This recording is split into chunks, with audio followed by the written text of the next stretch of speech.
நண்பர்களே வணக்கம். நாம இப்ப எங்க இருக்கோம் அப்படின்னு பார்த்தீங்கன்னா வேலூர்ல தான் இருக்கோம். வேலூர்ல இருந்து வேலூர் கோட்டையை தான் நம்ம பார்க்க வந்திருக்கோம். வேலூர் கோட்டையோட சிறப்பை பத்தி தான் நம்ம பார்க்க போறோம். அது இல்லாம உள்ள வந்து ஜலகண்டேஸ்வரர் கோயில் இருக்கு. அந்த கோயில்ல போய் சாமி தரிசனம் பண்ணிட்டு அப்படியே கோட்டையை பத்தி கோட்டையோட சிறப்பை பத்தி நம்ம பேச போறோம். வாங்க உள்ள போய் பார்க்கலாம்.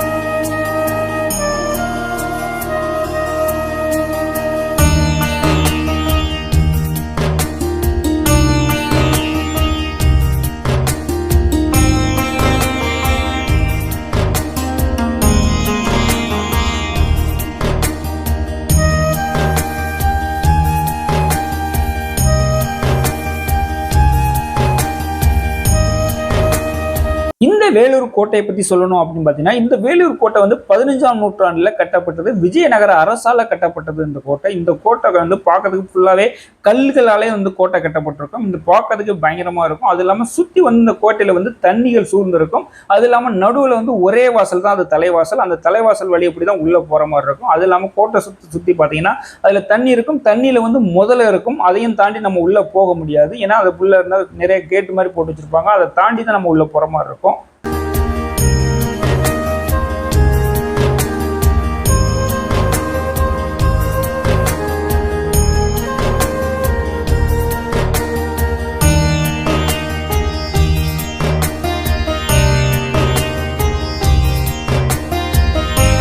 இப்போ அந்த கோட்டை கோயிலுக்குள்ள இருக்கிற வந்து ஜலகண்டேஸ்வரர் கோயிலுக்கு தான் போக போறோம். அந்த கோயில போய் சாமி தரிசனம் பண்ணதுக்காக நம்ம உள்ள போய்கிட்டு இருக்கோம். இந்த கோபுரத்தை பார்க்கும் போதே வந்து சூப்பராகவே இருக்கும். கோபுரம் வந்து சரியான ஹைட்டு, கிட்டத்தட்ட வந்து 100 அடி ஹைட்ல வந்து இந்த கோபுரம் வந்து அமைஞ்சுள்ளது. அது இல்லாமல் இந்த கோபுரத்துல வந்து ஒவ்வொரு சிற்பங்களுமே பார்க்கறதுக்கு வந்து அவ்வளவு சூப்பரா இருக்கும். அது இல்லாமல் இந்த கோயிலில் வந்து பாருங்க, முக்கியமாக மெயினாக வந்து கெட்டது வந்து கோயில் வந்து ஃபுல்லாகவே கல்லுலே தான் கட்டியிருப்பாங்க.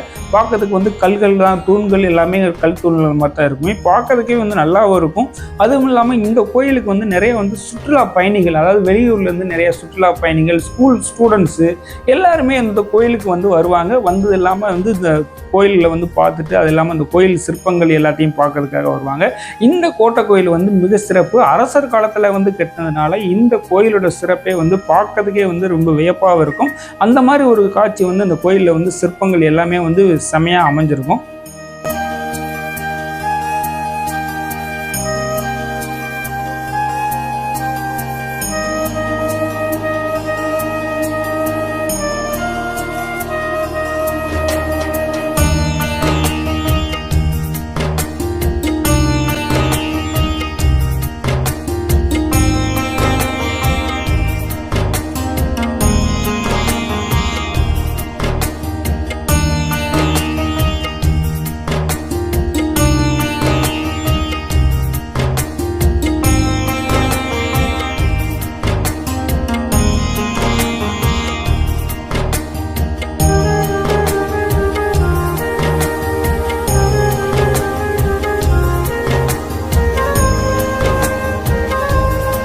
இந்த கோட்டை கோயிலை பற்றி சொல்றதுக்கு வந்து நிறைய விஷயங்கள் இருக்கு. அது மட்டும் இல்லாமல் இந்த கோட்டை கோயிலோட பரப்பளவு எவ்வளவு, மொத்த பரப்பளவு எவ்வளவுன்னு பார்த்தீங்கன்னா 133 ஏக்கர்ல அமைஞ்சுள்ளது இந்த கோயில். சுற்றி வட்டாரம் ரவுண்டாக தான் இருக்கும். நடுவில் வந்து இந்த கோயில் வந்து அமைஞ்சிருக்கும்.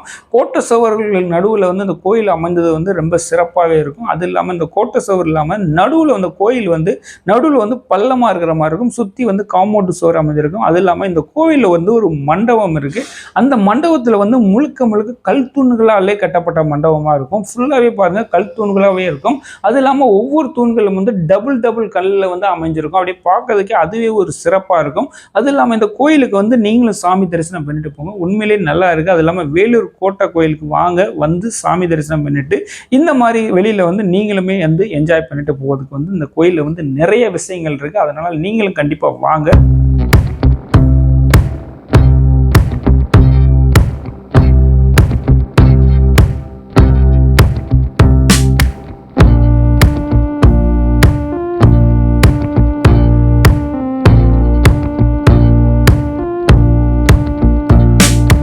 இந்த கோட்டை கோயிலுக்கு வந்து நிறைய பேர் வருவாங்க. வந்தது இல்லாமல் வந்து ஈவினிங் டயத்தில் டைம் பாஸ் பண்ணுறதுக்குனாவே அந்த முன்னாடி வந்து என்ட்ரன்ஸ்லேயே வந்து பார்க் இருக்குது. அந்த பார்க்கில் நிறைய பேர் வந்து ஈவினிங் டயத்தில் உட்காந்து டைம் பாஸ் பண்ணிட்டு போவாங்க. அதுவும் இல்லாமல் இந்த கோட்டை கோயிலுக்கு வந்தது இல்லாமல் இந்த கோட்டை கோயிலுக்கு வந்து நிறைய என்டர்டைன்மெண்ட், உங்களுக்கு நிறைய விஷயங்கள் இருக்குது. நீங்களும் கண்டிப்பாக வாங்க. இந்த வேலூர் வந்தீங்கன்னா கண்டிப்பாக அந்த கோட்டை கோயிலுக்கு வாங்க, வந்து நீங்களும் என்ஜாய் பண்ணுங்கள்.